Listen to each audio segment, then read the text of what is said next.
نفس بگڑ سکتا ہے، وہ نفس یہ سمجھ سکتا ہے کہ یہ جو تعریف ہو رہی ہے حق ہے، شاید میں ہوں ہی اسی کے قابل، بس یہ خیال آیا پھسل گیا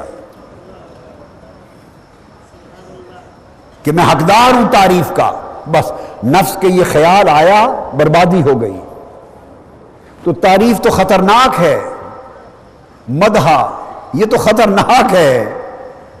حضرت بایزید بستامی رضی اللہ تعالی عنہ گزرتے، ان کا گھر جس راہ میں آتا تھا اس راہ میں بادشاہ کی مجلس بھی آتی تھی، جو ہی گزرتے بادشاہ ان کے ادب میں احترام میں کھڑا ہو جاتا، تو سب وزراء بھی کھڑے ہو جاتے، وزراء بھی کھڑے ہو جاتے، آپ کے مرید ساتھ ہوتے، سلام کرتا وہ ادب و احترام سے، آپ سلام کا جواب دیتے چلے جاتے۔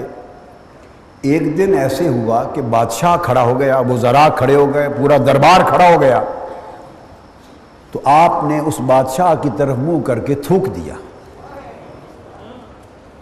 اس کی طرف منہ کر کے تھوک دیا۔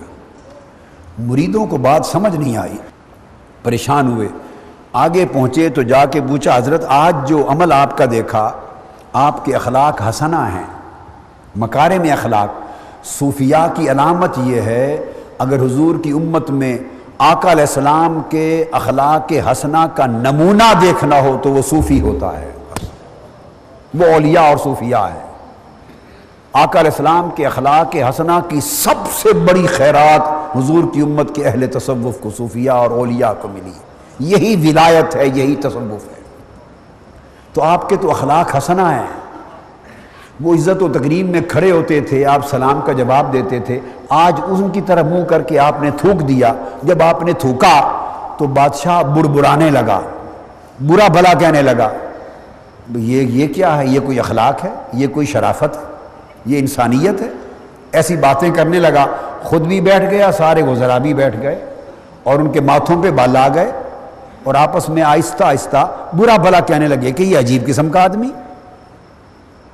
انہوں نے کہا اتنی عزت و تکریم کرتے تھے حضرت، تو آپ کے اس عمل سے وہ سارے ہی برا بھلا کہنے لگ گئے آپ کو۔ آپ مسکرا پڑے، فرمانے لگے یہی میں چاہتا تھا۔ تو روز میں گزرتا تھا، وہ میرے لیے کھڑے ہوتے تھے، میں نفس کو جھانکتا تھا تو میرے نفس پہ ان کے کھڑے ہونے کا کوئی اثر نہیں ہوتا تھا۔ میں گزر رہا ہوں، بادشاہ وقت اور وزراء کھڑے ہو گئے ادب میں، تو میں دیکھتا تھا کہ کہیں نفس پھولا تو نہیں ہے، کہ میرا اتنا رتبہ ہے کہ شاہان وقت بھی کھڑے ہوتے ہیں۔ تو میں دیکھتا تھا کہ نفس بے نیاز رہتا تھا، اسے پرواہ نہیں ہوتی تھی کوئی کھڑا ہو یا بیٹھا رہے، الحمدللہ کر کے گزر جاتا تھا۔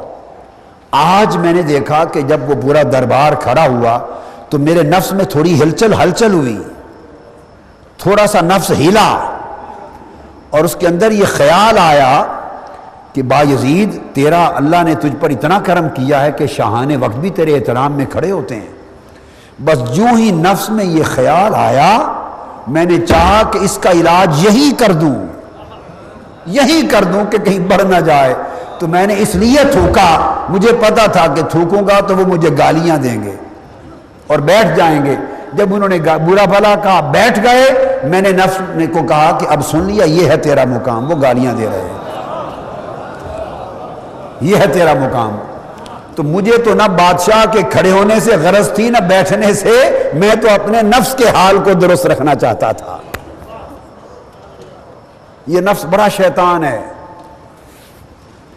یہ مرتبہ نفس کاملہ کے درجے پر بھی پہنچ جائے تو اپنی مکاری اور عیاری سے باز نہیں آتا، تاک میں لگا رہتا ہے کہ تھوڑی سی بھی غفلت کہیں ہو تو پھر حملہ کرے، اصل سرشت سے باز نہیں آتا۔ اس لیے اہل اللہ آخری مراتب پر پہنچ کر بھی نفس کا دھیان رکھتے ہیں کہ کہیں یہ ڈنک نہ مار لے۔ تو اس لیے فرمایا کہ جو شخص خوف اور محبت، ہمارے ہاں تصور کیا ہے، بس جی بیڑا ہی پار ہے، حضور کے غلام ہیں، میلاد شریف کرتے ہیں، 11ویں شریف کرتے ہیں، فلاں بزرگوں سے نسبت ہے، فلاں کے مرید ہیں، تو باقی نماز روزہ تو خیر ہے، کبھی وقت مل گیا پڑھ لی، نہ پڑھ لی، بیڑا ہی پار ہے۔ ہم نے تو ساری زندگی میں کسی ایسے ولی کو نہیں دیکھا جس نے ایسے ہی بیڑا پار کی تعلیم دی ہو۔ میری بات سمجھ گیا نا؟ یہ مال کمانے والے لوگ ایسے بیڑے پار کراتے ہیں کہ بس آپ ایک بار ہمارے ہاتھ میں ہاتھ دے دیں انشاءاللہ بیڑا ہی پار ہے، ایک بار ہمارے ہاتھ میں ہاتھ دے دیں، ہماری جیب بھر دیں اور بس آ گیا کریں، سال کے سال ہاتھ چوم لیے اور عرس میں آ گیا، نظر نیاز دے دی۔ ہم نے یہ تصوف بنا لیا ہے۔ یہ حضرت میاں شیر محمد شرک پوری رحمۃ اللہ علیہ کا نہیں تھا، یہ اولیاء تھے جن کی زندگی کا کوئی لمحہ سنت مصطفیٰ کے خلاف نہ تھا، جن کی زندگی ہم و غم میں تھی۔ اپنی صاحبزادی بیاہدی حضرت میاں شیر محمد شرک پوری رحمۃ اللہ تعالی علیہ، سسرال والے اچھے نہ نکلے، بیٹی کے سسرال اچھے نہ نکلے، ہر وقت بیٹی کو آپ کی صاحبزادی کو تنگ کرتے، پریشان کرتے، ہر وقت پریشانی میں، دکھ میں، تکلیف میں رہتی۔ جمعہ کا جمعے کے دن ملنے تشریف لے جاتے۔ حضرت میاں شیر محمد شرک پوری رضی اللہ تعالیٰ عنہ، حضرت میاں شیر محمد شرک پوری رضی اللہ عنہ ہر جمعہ تشریف لے جاتے بیٹی کو پوچھنے، تو روتی، دکھی ہوتی، بہت پریشان ہو کے شکوہ کیا، عرض کیا کہ ابا جان بہت دکھی ہوں، بڑی تکلیف میں ہوں، بڑی تکلیف میں ہوں۔ اب وہ اس مرتبہ ولایت پر تھے کہ اگر ہاتھ اٹھا دیں ان لوگوں میں سے تو کبھی رب کریم ان کے اٹھے ہوئے ہاتھ کو رد نہ کرے، یعنی وہ اپنی نظر سے ولی بنانے والے تھے، نظر سے ولی بنانے والے تھے، ولی گر تھے، صرف ولی نہیں تھے، کئی اولیاء بنا دیے اپنے فیض سے، فیض تربیت سے، اس مرتبے کے لوگ کرما والا والے بنا دیے۔ میری بات سمجھ گیا نا؟ اس مرتبے کے لوگ تھے، تو چپ کر گئے، بیٹی کو دکھی دیکھ کر ہاتھ نہیں اٹھائے، بد دعا نہیں کی، کہہ دیا بیٹی اگلے جمعے تک ایک ہفتہ اور انتظار کر، خیر ہو جائے گی۔ واپس آ گئے، اگلے جمعہ کو بیٹی کا وصال ہو گیا، انتقال ہو گیا، بیٹی کا جنازہ گھر آ گیا۔ یعنی نگاہ سے دیکھ رہے تھے کہ بس دکھ کے دن کٹ گئے، اب اس کی وفات کا دن مقرر ہے، چلو 4 دن تکلیف کے تھے کٹ گئے تو جنازہ لے آئے۔ اولیاء صاحبان تصرف ہوتے ہیں مگر نہیں، اکثر ہمہ و غمہ، غم میں گزارتے ہیں زندگی، اپنے لیے تصرف استعمال نہیں کرتے۔ آپ سمجھے؟ حضرت ذوالنون مصری رضی اللہ تعالیٰ عنہ، جو دوسرا جن کی بات، حضور داتا گنج بخش علی حجویری رضی اللہ تعالیٰ عنہ نے کشف المحجوب میں جو واقعہ بیان کرنے لگا ہوں، یہ حضرت ذوالنون مصری کا بیان کیا ہے کشف المحجوب میں، مگر حضرت امام ابو عبد الرحمن السلمی نے اپنی کتاب الفتوہ میں یہ واقعہ حضرت معروف کرخی کی طرف منسوب کیا اور ان کا لکھا ہے۔ حضرت معروف کرخی کا ہو اور حضور داتا صاحب کو جو خبر پہنچی وہ حضرت ذوالنون مصری کے حوالے سے،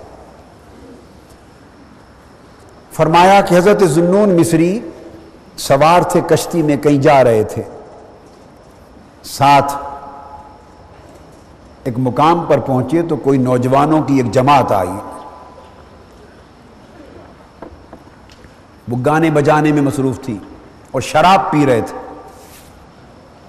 اور گا رہے تھے، ناچ کود کر رہے تھے، شراب پی کے غلغپارہ کر رہے تھے، بےہودگی کر رہے تھے، اور پھر آپ کے سامنے حضرت ذوالنون مصری رضی اللہ تعالیٰ عنہ کے سامنے آپ کے مریدوں سے یہ بات برداشت نہ ہوئی۔ مرید ہوتے، برداشت نہ ہوئی کہ ہمارے شیخ کے سلطان الاولیاء، امام العارفین، ان کے سامنے اتنی بدتمیزی، اتنی بے ادبی، اتنی بد تہذیبی، اتنی بےہودگی. دکھی ہوئے، عرض کیا حضرت دعا فرمائیے کہ یہ ہلاک ہو جائیں، تباہ و برباد ہو جائیں یہ گستاخ. آپ کے سامنے اتنی گستاخی کر رہے ہیں، ان کو حیا نہیں اللہ کے ولی کا. آپ نے فرمایا اچھا میں ہاتھ اٹھاتا ہوں، تم سب میرے ساتھ آمین کہنا. یہ جو دوسرا حضرت فضیل ابن ایاز کے ساتھ حضرت ذوالنون مصری کی بات میں نے کہا نا، کچھ بچی باتیں بتا دوں. ہاتھ اٹھا لیے. مرید خوش ہوئے کہ آج ان کا بیڑا غرق ابھی ہو جائے گا. ہاتھ اٹھا کے عرض کیا باری تعالیٰ تو نے ان جوانوں کو جس طرح اس دنیا میں خوش و خرم رکھا ہے، ان کو آخرت اور جنت میں بھی ایسا خوش اور حشاش بشاش رکھنا.